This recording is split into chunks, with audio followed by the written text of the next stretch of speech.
जब भी आप प्रार्थना करेंगे तो ईश्वर आपका सुनेगा, क्योंकि जिस तरह से आप खटखटाते हैं दरवाज़ा उनका, तो दरवाज़ा खुलता है और वो आपको आशीष से भर देता है, अपने आंचल में समेट लेता है। विश्वास कीजिए कि ईश्वर ने आपको अद्भुत शक्ति से नवाजा है। बस आपको उस अद्भुत शक्ति का चयन करना है, आपको उस अद्भुत शक्ति का चयन करना है। आप जैसे ही चयन करते हैं मार्ग खुल जाता है।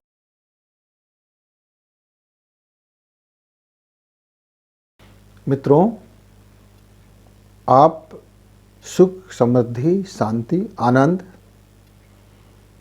यह सब कुछ पा लेना चाहते हैं, पर इस पा लेने की होड़ में एक रास्ता जो है, हम कौन सा वह राह चयन करें, हम कौन सी उस रास्ते पर कैसे अपना आपको चयन करें कि हमें हमारी मनवांछित चीज़ें या परिणाम या वातावरण मिलता हुआ चला जाए।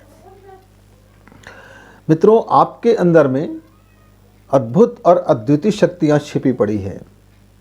यदि आप उसका चयन करना सीख जाओ, आप अपनी मन के खजाना को, आप अपनी मन की खजाना की कार्यकारी शक्ति को, वह शक्ति, वह एनर्जी कैसे कार्य करती है और आपके जीवन में आपके सोचे गए चीज़ों को किस तरह से प्रकट कर देता है। आपके रियल लाइफ में आप एक झूठ का इमेजिंग करते हैं और वह झूठ का इमेजिंग वह आपके जीवन में सफल रूप से वह प्रकट हो जाता है। आपके मन के अंदर में एक ऐसी शक्तियाँ विराजमान हैं, आप जाने अनजाने, चाहे अनचाहे, आप बहुत मर्तबा जानते नहीं हैं, पर आप उस स्विच को दबा देते हैं और आपके जीवन में वह घटनाएं घट जाती है। कई बार आप बहुत बुरे ख्यालों में डूब जाते हैं और आपको यकीन हो जाता है कि यह बुरा मेरे साथ होने वाला है, और कुछ समय बाद हम देखते हैं मित्र कि आपके जीवन में वह घटना घट जाती है। ठीक इसी तरह से कई बार आप बहुत शिद्दत से यह समझ जाते हैं कि मेरे साथ ये अच्छा होगा और मैं जीवन में इस तरह से बन चुका हूँ।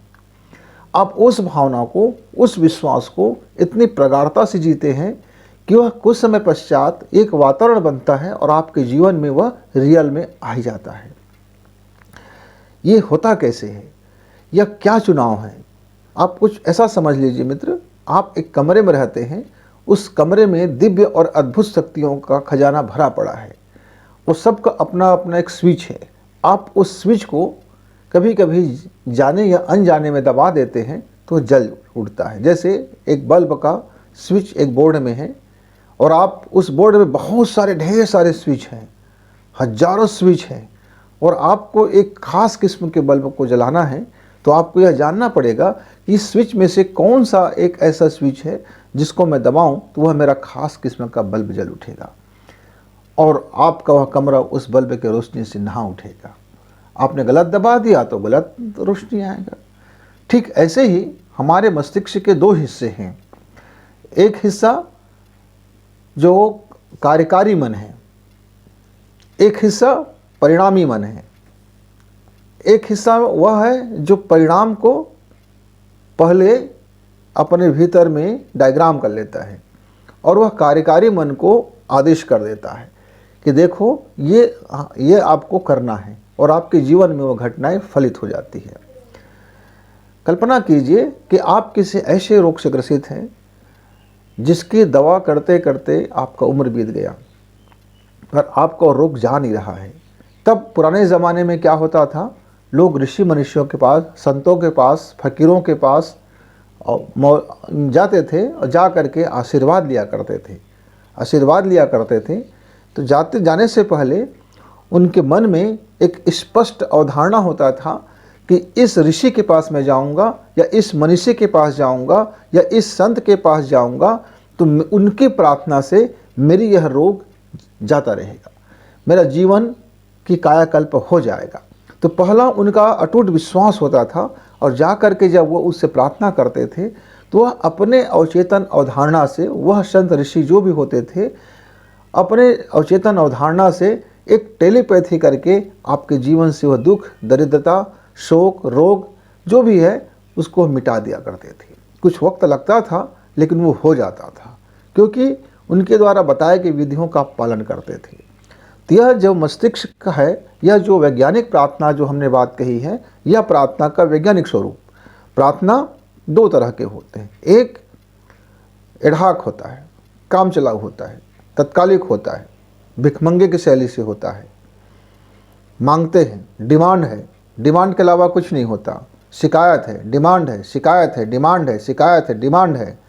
तो शिकायत और डिमांड, शिकायत यदि सच है तो उसका निराकरण होगा, लेकिन झूठे झूठे शिकायत का मार खड़ा हो जाएगा तो उसका परिणाम भी आपको लौट के मिलेगा। और आप मांगते हैं, आप मांग रहे हैं, मान लीजिए आपने समुद्र मांग लिया, आपने समुद्र मांग लिया और आपका बर्तन जो है, आपका पात्र जो है किलो भर का है, एक पौवे का है, एक छटाक का है, एक छदाम का है, एक छोटी सी बर्तन है और आप समुद्र मांग रहे हो, समाएगा कैसे? तो यह मांगने की जो अनुचित विधियां हैं, अनुचित रीतियां हैं, मुँह बाएं खड़े हो गए, मांग लिए जो पाया, पात्रता नहीं देखा आपने। आपके पास कितनी पात्र है, आपके पास रखने के लिए है क्या, आप उसके योग्य हो कि भी नहीं हो, आपने इस पर विकास में कभी ध्यान नहीं दिया और आप मांगते फिरते हो, मांगते फिरते हो, मांगते फिरते हो, तो वह मंगन के शैली में आता है, वो आपको फलित नहीं होता। आप कुछ का कुछ मांग, आज आपने दूसरा बोला, कल आपने तीसरा बोल दिया, परसों आपने कुछ भी और बोल दिया और बोलते हैं मेरी प्रार्थना भगवान नहीं सुनते, मैं बहुत सेवा करता हूँ, मैं अमका करता हूँ, मैं ढिमका करता हूँ, मैं रोज़ भजन करता हूँ, मैं रोज़ वो करता हूँ, मैं रोज़ ये करता हूँ, मैं रोज़ प्रार्थना सभा में जाता हूँ। अच्छा भाई, अब प्रार्थना सभा में जाते हैं, ठीक है, आप हाथ बंद है, आँख बंद है और आप कह रहे हैं हे भगवान मुझे अच्छा जीवन दे दे, और उधर मन ही मन सोच रहे हैं कि मेरा फला लोगों से मेरी दुश्मनी है, मैं उसकी गला काट दूं, मेरे फला लोगों से दुश्मनी है, उनकी नाश हो जाए, मेरे फला लोगों से ऐसा है, उनकी सत्यानाश हो जाए।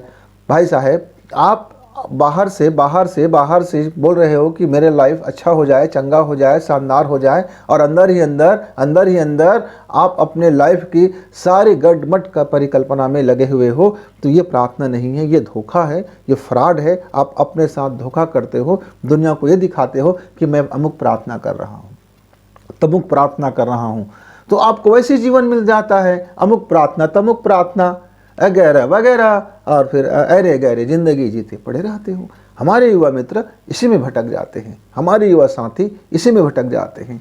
चलो थोड़ा सा नकल मार के पास हो जाओ, इनके इन प्रकार इन हायर सेकेंडरी निकाल लो, हाई स्कूल निकाल लो, फिर वगैरह वगैरह विधि से कॉलेज भी कर लो, और अटरम शटरम विधि से यूनिवर्सिटी की भी पढ़ाई कर लो, और वगैरह वगैरह से आप फॉर्म भी भर दो और किसी दफ्तर में नौकरी लग जाओ, और वहाँ भी अपनी जीवन की शुद्धता को पूरी तरह से नाश कर दो। कुछ भी तरीके से पैसा कमाओ, कुछ भी तरीके से खाना खाओ, कुछ भी तरीके से जीवन जियो, कुछ भी तरीके से, तो आपका जीवन कुछ भी तरीके से चलते रहता है। कौन सी बड़ी बात है? आपने जो किया, आपने जो दिमाग में रखा, वही तो आपको मिल रहा है ना।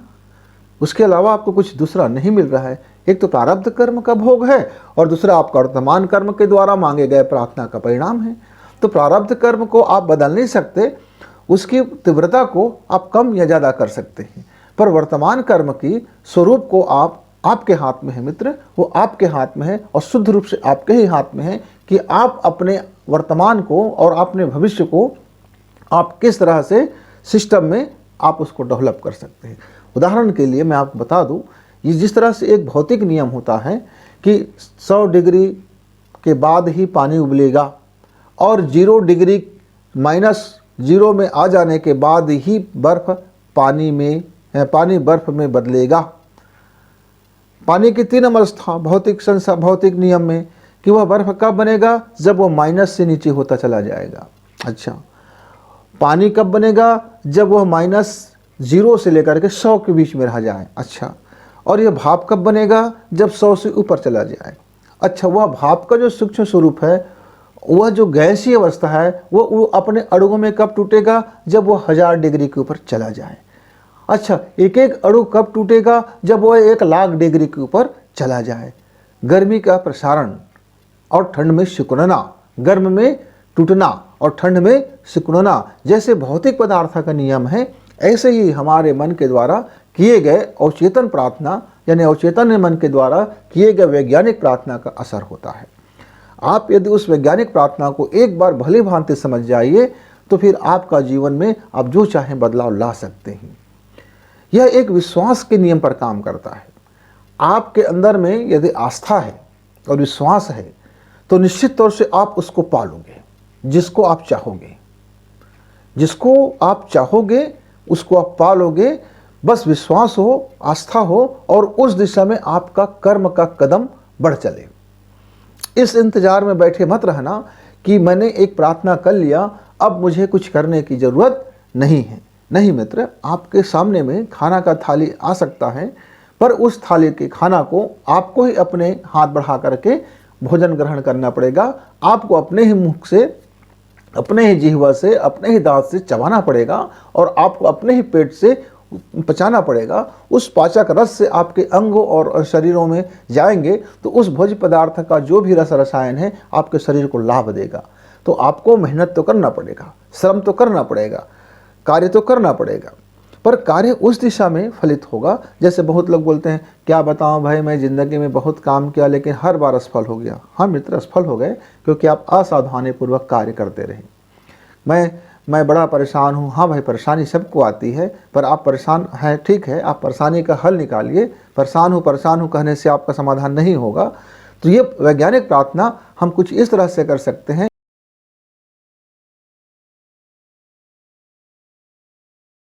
मसलन मान लीजिए मैं पढ़ाई में बहुत कमज़ोर हूँ, मुझे स्मरण शक्ति बिल्कुल नहीं रह जाता है और मेरी पढ़ाई में रुचि भी नहीं है। अब मुझे पढ़ाई में अव्वल आना है, बेस्ट करना है और अपने ज्ञान को बेहतर बनाने के लिए एक योजना बनानी है। तो मुझे सबसे पहले तो यह करना होगा कि मैं जो भी मन के अंदर प्रार्थना करूँगा, मेरी जो प्रार्थना है वह 100% सच होगा और वह इस तरह से विश्वास हो कि उस पर हम किंतु, परंतु, बट, क्वेश्चन मार्क, ये कैसे होगा, फिर कैसे हो सकता है, क्योंकि आप इधर के नियम को नहीं जानते। आप संसार की इस बायोलॉजिकल मैग्नेटिक सिस्टम को आप नहीं जानते। आप इस एनर्जी की इस एनर्जी की भौतिक नियम को आप नहीं जानते। कोई भी वस्तु कैसे बनता है उसकी आप सिस्टम को नहीं जानते। हर वस्तु का अपना एक अणु और परमाणु क्रमांक और भार होता है, वो किस तरह से जुड़ते हैं और किस तरह से टूट जाते हैं, आप इसको नहीं जानते। आप पूरे विस्तार में नहीं जानते हैं तो आप किंतु, परंतु, बट कहते रहेंगे तो आधे अधूरी जिंदगी होगा। न इत के न होगे, न उत के होगे, कहीं के नहीं रह जाओगे, कहीं के नहीं रह जाओगे। तो आप उस बाहरी उलझन वाले रिसर्च चीज़ों को तरफ आप अपना मन मत दौड़ाइए। आपको क्या करना होगा? विश्वास करना होगा। आपके जो अंदर में इमेज बनाओगे, जो एक कल्पना करोगे, एक प्रार्थना करोगे, उस इमेज को आपको क्या करना होगा? विश्वास करना होगा। पूरा विश्वास। विश्वास माने पूरा विश्वास, उसमें राय रत्ती भी गुंजाइश मत हो। तो वह प्रार्थना आपका फलित होता हुआ निकल जाएगा। मैं उदाहरण के लिए आपको बता रहा हूँ कि एक बच्चा जो पढ़ाई में अत्यंत कमज़ोर है, उसको स्मृति शक्ति रह नहीं जाती है, पढ़ता है याद नहीं हो जाता है, बिल्कुल पढ़ाई में मन नहीं लगता है, और तो उसको क्या करना चाहिए? उसके लिए एक प्रार्थना का बनावट है जो हम आपको बताते हैं। वह सोते समय अपने मन को शांत कर ले, शरीरों को शांत कर ले, पूरे शरीर से कहे। वह एक एक अंग को सुलाते हुए चले जाएं। जैसे अंगूठा से शुरू करें, अंगूठा सो जा, पैर सो जा, हाथ सो जा, पेट सो जा, हमारे पूरे शरीर सो जा, मस्तिष्क क्रियाशील, मन स्थिर, मस्तिष्क क्रियाशील, मन स्थिर। फिर वह मानसिक रूप से कहे कि मेरा अवचेतन मन यह जानता है कि मेरे अंदर असीमित बुद्धिमत्ता है। मेरे शिक्षक के द्वारा पढ़ाए गए, बताए गए हर वह वाक्य मुझे याद हो जाता है जो वह पढ़ाते हैं, बताते हैं या जो मैं पढ़ लेता हूँ। मेरे अंदर में अद्भुत ज्ञान है, अद्भुत स्मरण शक्ति है। मेरा अवचेतन मन यह भी जानता है कि मेरा हर एक पढ़ा हुआ चीज़ मुझे वह याद आ ही जाता है। मैं अपने गुरुओं को धन्यवाद देता हूँ, अपने मित्रों को धन्यवाद देता हूँ, जिन्होंने मुझे पढ़ाया उन्हें धन्यवाद देता हूँ।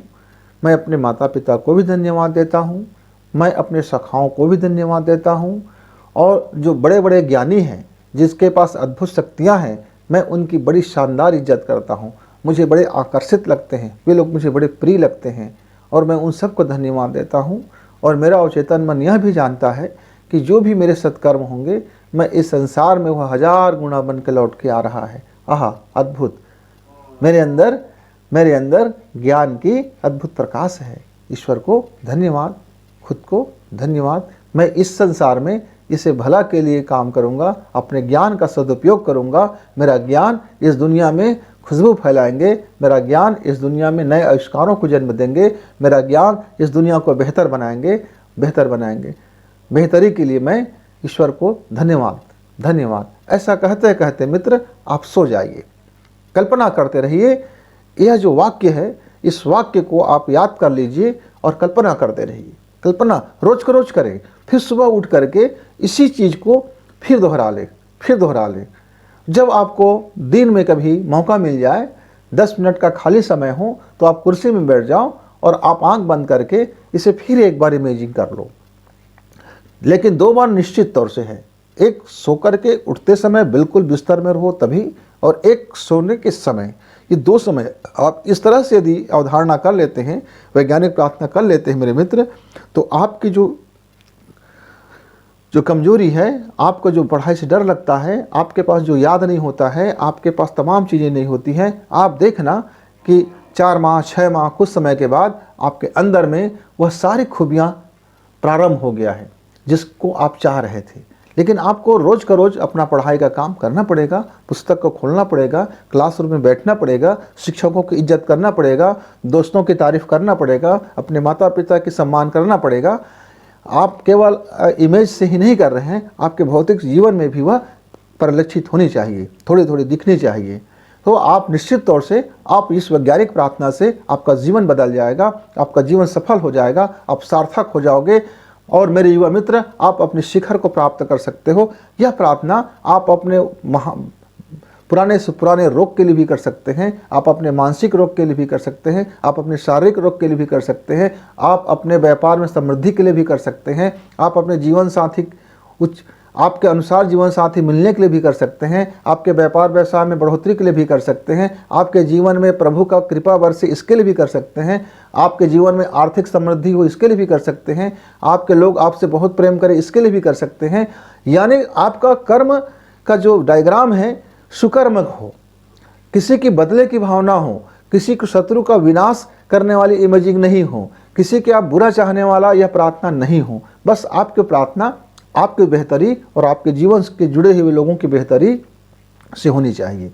इसमें आपको क्या सावधानी बरतना होगा, हम एक सावधानी बता देते हैं। मान लीजिए आपको अरबपति बनना है और आप जितने भी धनवान लोग हैं आप उनकी निंदा करते फिरते हो, आप उनकी बुराई करते फिरते हो, आप उससे जलते फिरते हो, आप उससे कुड़ते फिरते हो, तो फिर आप कभी लखपति भी नहीं बन सकते, आप रोडपति बन के रहोगे, करोड़पति तो दूर की बात है। तो जो आप बनना चाहते हैं मित्र, उसकी तारीफ करो, उससे जुड़े हुए लोगों की प्रशंसा करो, उससे जुड़े हुए लोगों के प्रति आप सम्मान करो, उस संस्थाओं के प्रति आप सम्मान करो। उसके आप एक उदाहरण देता हूँ, एक जैसे उदाहरण है, एक विद्यार्थी है, उसका पढ़ाई में मन नहीं लग रहा है, कुछ भी नहीं है, क्यों?